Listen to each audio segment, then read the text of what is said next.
Hallöchen, liebe Freunde. Vor 3 Monaten kam mein großes Enso-Video, wo ich die Enso komplett von vorne bis hinten durcherklärt habe, wie sie funktioniert, was sie macht, was sie kann.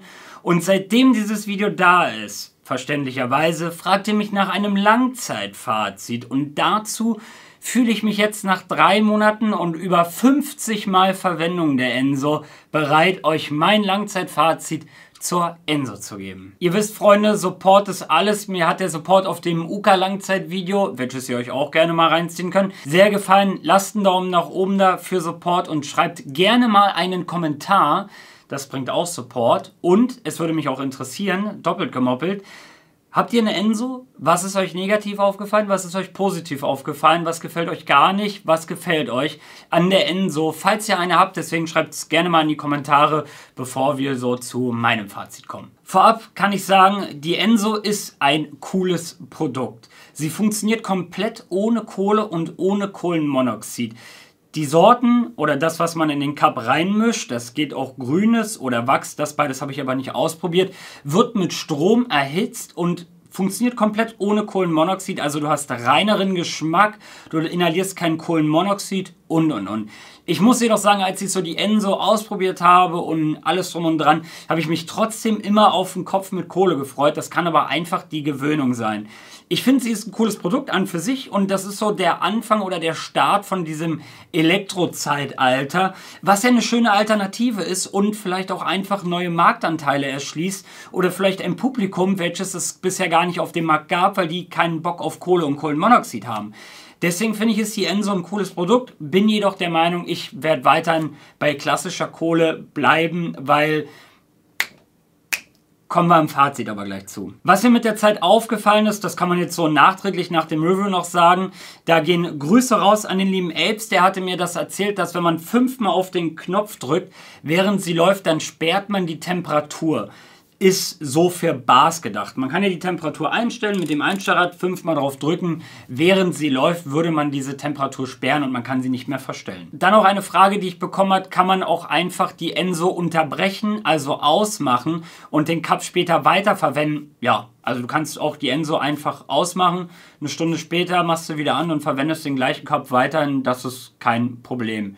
Zu der Laufzeit vom Akku kann ich sagen, 1:45 ungefähr, wenn du das auf mittlerer Stellung lässt, so von der Hitze. Mittlere Stellung sind so ungefähr 250 Grad, da kriegst du so 1:45, wo die letzten 10 Minuten so, ja, sind. Ja, aber...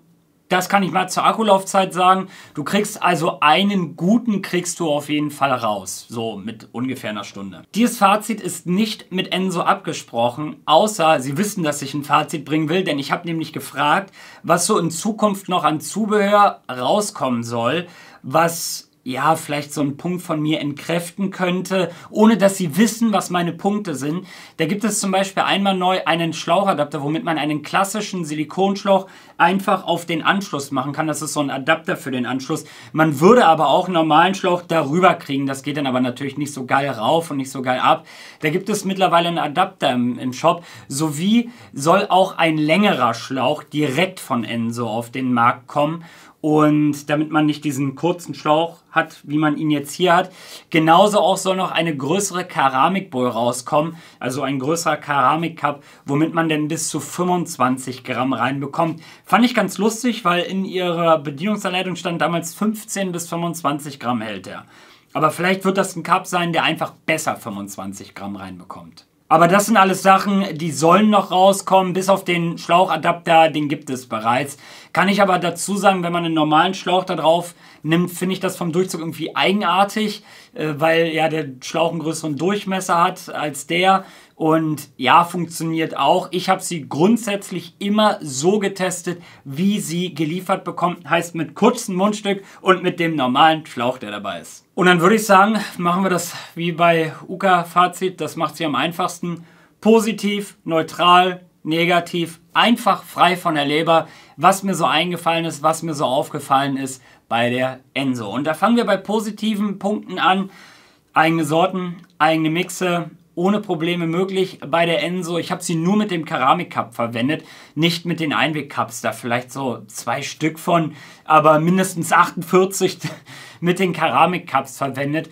Und sei dazu gesagt, beim Mixen mischt die richtig schön in so einer Schale, dass die richtig schön gemischt sind. Weil wenn du jetzt was reinlegst und einfach da drauf baust, habe ich nicht so einen geilen Effekt gehabt, wie wenn das so richtig schön vermengt ist. Wenn man das mal so schön eine Minute umrührt, was man mixt, dann hatte ich die besten Ergebnisse. Aber eigene Sorten, eigene Bauweisen, eigene Mixe, das finde ich cool. Hier kann man sich ein bisschen austoben. Macht es jetzt nicht so extrem anfängerfreundlich, aber ich sag mal, jemand, der schon mal 30, 40 normale Köpfe gebaut hat, der kriegt das auch easy hin. Und ja, das ist nicht so schwer. Einfach reinfahren lassen in den Cup und ja. Dann kommen wir zu der USB-C-Geschichte. Da muss ich sagen, finde ich cool, dass sie USB-C hat, weil du bist so nicht auf das Kabel angewiesen. Du kannst auch andere Kabel verwenden, sowie du kannst halt auch den Akku tauschen. Sollte der Akku irgendwann mal breit sein und du hast so richtig durchgeschlaucht, so im wahrsten Sinne des Wortes hängt da ein Schlauch dran, dann kannst du den Akku auch tauschen, kannst den neuen Akku holen, du kannst den zweiten Akku holen, wenn du unterwegs bist oder hast 3 Akkus und kannst die dann öfter verwenden. Finde ich cool, dass man das mit dem Akku tauschen kann. Du kannst den Akku entweder da drin laden. Ich habe sie gerade auch auf Laden gestellt, deswegen leuchtet sie die ganze Zeit so schön. Oder du nimmst den Akku raus und lädst den Akku einzeln. Genauso, was ich auch positiv finde, die Verarbeitung, das ist eine 1+. Die Verarbeitung ist top. Genauso wie diese schöne Verpackung, die man im großen Review nochmal besser gesehen hat. Ja, also die Verarbeitung ist wirklich, wirklich super. Finde ich richtig spitze und da gibt es von mir aus gar nichts zu bemängeln. Es hat sich nichts abgenutzt, gar nicht. Vielleicht nur hier oben, hier drin. Da kommen wir aber später nochmal zu. Ja, hier hat sich nichts abgenutzt oder bei 50 Mal. Verarbeitung ist top. Was genauso geil ist wie die hochwertige Verarbeitung, ist natürlich auch kein offenes Feuer, keine einfachen Brandflecken. Vielleicht, wenn sie umkippen sollte, aber der Magnet hält relativ stark, könnte vielleicht der Cup oben um die Öffnung könnte vielleicht Brandflecken verursachen. Aber ja, kein offenes Feuer, keine Asche, kein Kohlenmonoxid, kein lautes Blubbern. Wenn du Filme schaust, wenn du Dokus schaust, wenn du Serien schaust, abends vom Fernseher, musst du den Fernseher nicht abends lauter drehen. Und ich habe so ein bisschen manchmal die Angewohnheit, wenn ich mir denke, jetzt könnten die Personen im Fernsehen was Wichtiges sagen, dann ziehe ich etwas ruhiger. Hier konnte ich ganz normal immer ziehen, so, war nicht laut. So, das Blubbern ist sehr angenehm von der Enso. Und was auch sehr angenehm ist, Transport. Natürlich, für unterwegs, durch den Akku, den Cup, so, es ist ein All-in-One-Gerät, du musst keine Kohle irgendwo anzünden, das ist alles direkt mit drin, du brauchst nur Wasser und eine Sorte, die du oben reinmachst. Ja, für unterwegs ist das super. Kommen wir aber später nochmal zu auf den Punkt unterwegs, da gibt es auch für mich noch woanders einen anderen Punkt, der wieder dagegen spricht. Aber kommen wir gleich zu. Gehen wir nun eine Stufe nach unten und schauen uns mal die neutralen Punkte an, die mir bei der Enso aufgefallen sind. Das ist der Durchzug mit dem, was Sie in der Anleitung schreiben, mit dem Tightly. Tightly bauen. Das heißt für mich, ich soll ein bisschen enger bauen. Naja, dadurch habe ich immer keinen Durchzug und das ist immer sehr nervig. Da kann ich aber dazu sagen, du hast ja den Stecher von denen einfach in der Mitte rein und so ein bisschen kreisen, ganz leicht, unten auch durchs Loch und dann wie so eine kleine Furche machen, also wie so einen kleinen Kanal. Dann habe ich eigentlich immer relativ guten, wie man Durchzug bei der Enso hat, maximal gehabt. Also, ja, das mit dem Tightly-Bauen in der Anleitung, der Durchzug geht. Also, er könnte besser sein. Vielleicht ist das wie bei der UKA, nur so kann das Ganze funktionieren. Man kann sich dran gewöhnen. Ich habe sie mal 3 Mal an einem Tag verwendet, hintereinander weg. Irgendwann gewöhnst du dich dran, weil es so ein bisschen wie ein bisschen Puffen hat. So, es ist ein bisschen strenger, du sitzt dann so, es hat so ein bisschen Puffen-Vibes, aber ich habe sie auch mal durchgemessen auf meiner Durchzugsliste. Hier ist gerne mal der Pascal-Wert. Vergleichsweise, Flashbang liegt so bei 250 Pascal, also Durchzug ist okay.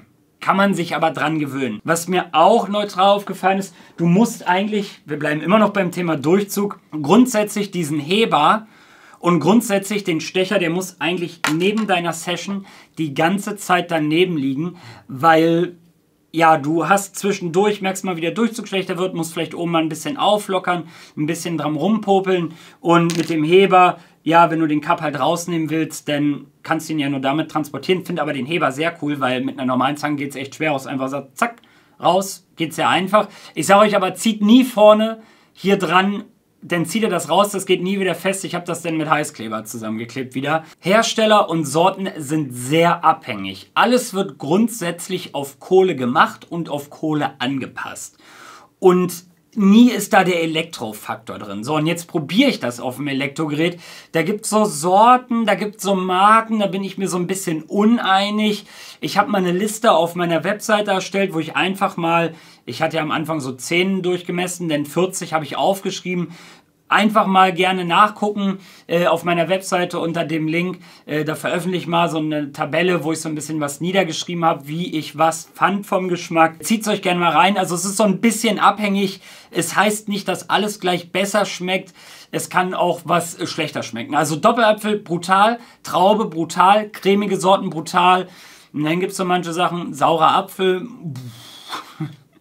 gar nicht geil gewesen. Die Enso geht nur mit Akku. Das habt ihr mir in die Kommentare geschrieben oder im Stream kam das, dass ja die Enso grundsätzlich nur mit Akku geht. Das heißt, du machst den Akku leer, lädst ihn wieder auf, machst den leer, lädst den auf, machst den leer, lädst den auf. Das geht ja in dem Sinne hin und her, außer du lädst sie dabei auf. Es geht nur mit dem mitgelieferten Kabelgut. Wie wär's dann mit einer Dummy-Batterie, also oder ein Dummy-Akku?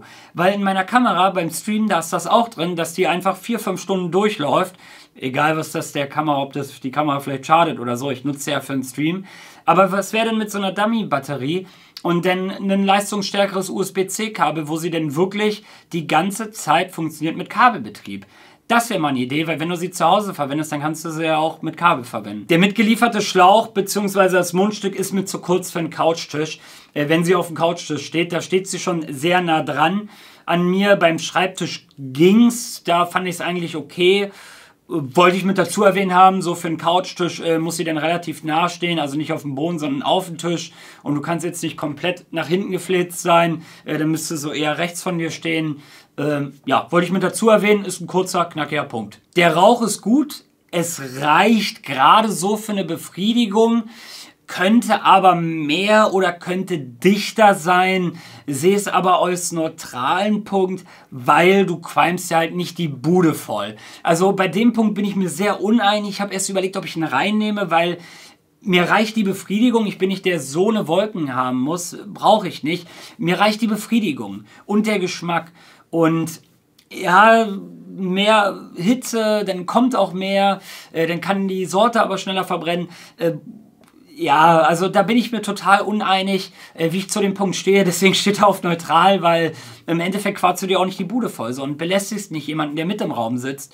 Handeln wir hier die neutralen Punkte einfach ab. Und kommen zum Negativen. Ja, es gibt negative Punkte an der Enso, die mir kritisch aufgefallen sind. Und da fangen wir mit dem für mich eigentlich kritischsten Punkt an. Das ist die Reinigung. Alle 2-3 Cups musst du die Enso reinigen. Wenn du 2 Cups hast und du hast, sagen wir mal, eine Sorte, die gut gesifft hat, so zweimal gehabt, dann kommt beim dritten eigentlich nichts mehr rum. Das hatte ich 3-4 Mal gehabt, dass ich dann mal so ausgereizt hatte mal 3 Cups drin und dann dachte ich mir, ja komm, jetzt machst du noch einen vierten. Ja, oder da war kein Geschmack mehr, da war gar nichts da, der lief gar nicht, der lief richtig holprig. Klar, weil sich das oben zusetzt, das musst du einfach reinigen, alle 2-3 Cups. Und die Reinigung allgemein, du brauchst schon 2-3 Minuten, um die Enso zu reinigen, weil wenn das da oben zugesifft ist, so musst du, ich habe auch ein bisschen Wasser mal durchlaufen lassen, ganz leichter Strahl, Wasser auf eigene Gefahr oben durchlaufen lassen. Ich habe es aber tatsächlich getan, obwohl ich im Review meinte, ich werde es nie machen. Damit das oben ein bisschen feucht wird, dann musst du da richtig mit dem Tool, das Tool ist super. Das kann ich wirklich empfehlen, das ist ja auch dabei im Lieferumfang. Das ist wirklich super, um da oben zu reinigen. Zusätzlich noch Stahlwolle nehmen aus der Küche, weil damit kriegst du so das Feine am Rand richtig schön ab. Mit dem Finger da rein, zack, und das schön reinigen. Die Cups muss man im Wasser einlegen. Ich habe bisher keine bessere Methode gefunden. Das heißt, Sie müssen mal so 1, 2, 3 Stündchen richtig schön im Wasser legen, dass das richtig schön aufweicht. Die Reinigung hat mich mit der Zeit aber so ein bisschen genervt. Ich fand es echt irgendwann nervig. Vor allen Dingen, wenn du so 2, 3 Tage jeden Tag die Enso verwendest. Du musst ja die Cups wieder sauber machen. Also ich kann es empfehlen, wenn man die Enso sehr abfeiert, mehrere Cups dazu zu holen, damit man, wenn man sie jeden Tag verwendet, dann muss man die Cups nicht jeden Tag sauber machen, dann muss man wenigstens nur da oben sauber machen, um so ein bisschen eine Einfachheit da reinzukriegen, aber so die Reinigung ist schon mehr als wie man es kennt, einfach nur den Kopf abnehmen, mal die Hand durch den trockenen Tabak, bla, den HMD einlegen mit der Bürste, zack, zack, zack, Pfeife, Wasser raus, einmal durch, fertig. So, und hier ist es ein bisschen richtig kratzen, so, und dann sind da noch Stellen, dann kriegst du das nicht ab und dann musst du noch mehr kratzen mit dem Kratzer. Hab aber keine Kratzer drin, hab nichts beschädigt bisher. Ja, das kann ich dazu sagen, aber die Reinigung im Allgemeinen. Und da ist auch nochmal der Unterwegspunkt, den ich setzen will. Unterwegs stelle ich das mit den Cups einlegen halt ein bisschen schwieriger vor. Oben das mit dem Tool, oben wird wahrscheinlich auch ohne Wasser gehen und könnte man vielleicht leicht aus einer Wasserflasche oben sauber machen, dass man ein bisschen reinlaufen lässt. Deswegen ist so der Unterwegspunkt mit der Reinigung halt so ein bisschen kompliziert. Das war ja der positive Punkt. Also könnte man unterwegs... Nee, das bleibt trotzdem auf positiv. Sie ist gut für unterwegs, aber die Reinigung ist halt ein negativer Punkt. Ein negativer Punkt, der auch schon im Review kam, die Sounds. Die Sounds sind einfach viel zu laut. Das ist wirklich abartig, wie laut die sind. Das überschreit sich komplett. 50% von der Lautstärke würde vollkommen ausreichen. Deswegen Enso, updatet sofort ab jetzt eure Geräte auf 50% der Lautstärke. Einfach ein bisschen runter, das reicht vollkommen. Das übersteuert sich so hart. Warum nutze ich nicht die Stummtaste? Wenn ich hier sitze, Kopfhörer auf, zocken, bin im Fokus, will ich doch... Da kommt so ein Geräusch, ab wann man ziehen kann, das will ich doch hören. Das höre ich nicht, wenn die gestummt ist. Da liegt es wieder daran, weil das Schlauch nämlich so kurz ist, weil sie steht nämlich genau so auch zu mir. Ich sehe das nicht beim Zocken, damit die Schlauchlänge. Deswegen, es gibt eine Stummtaste. Du siehst das dann auch, wenn diese beiden Balken zueinander so gehen. Dann ist sie fertig. So ist ja eigentlich kurz vor Ende, wenn sie fast fertig geheizt ist. Und ich will aber da trotzdem einen Sound haben, aber leiser. Und ich habe mich mal nachts höllisch erschrocken, als ich einen Sound dann hatte und Low Battery kam.